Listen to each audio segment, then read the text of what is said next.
जय जय जय जय माँ, जय जय जय जय माँ।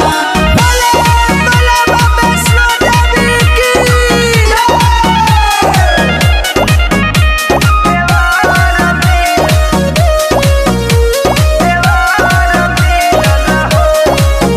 हम भाखल भारा चढ़ावतनी माई दी है आशीष गोहरावतनी माई हो आव।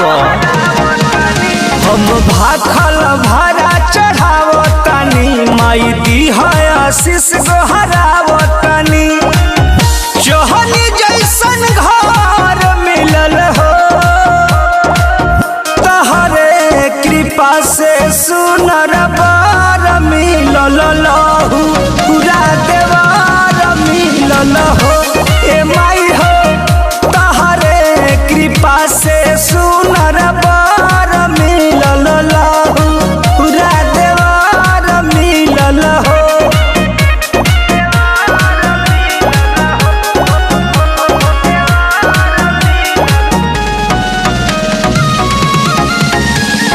Yadko Recording Studio, Ara.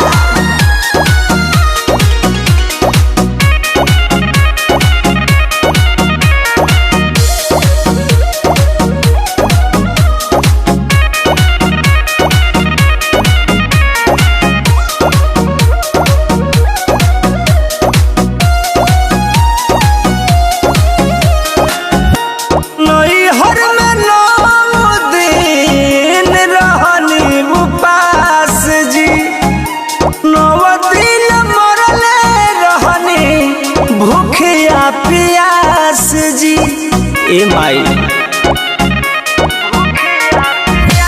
नैहर में 9 दिन रहनी उपास जी। 9 दिन मरले रहनी भूखिया प्यास जी। गाँव से शहर मिलल हो तहरे कृपा से सुनर बार मिलल लहू पूरा देवार मिलल हो। ए माई हो तहरे कृपा से सुनर बार मिलल लहू पूरा देवार मिलल हो। जय जय जय जय माँ, जय जय जय जय माँ। बोले बोले बाबा वैष्णो देवी की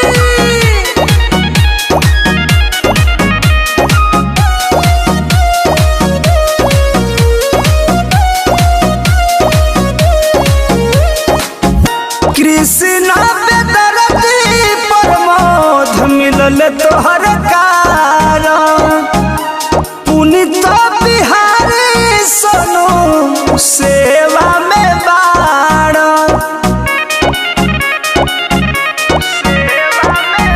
कृष्णा बेदरदी प्रमोद मिलल तोहर कारण। पुनीत बिहारी अशोक सेवा में बाण। भगवती के आसार मिलल हो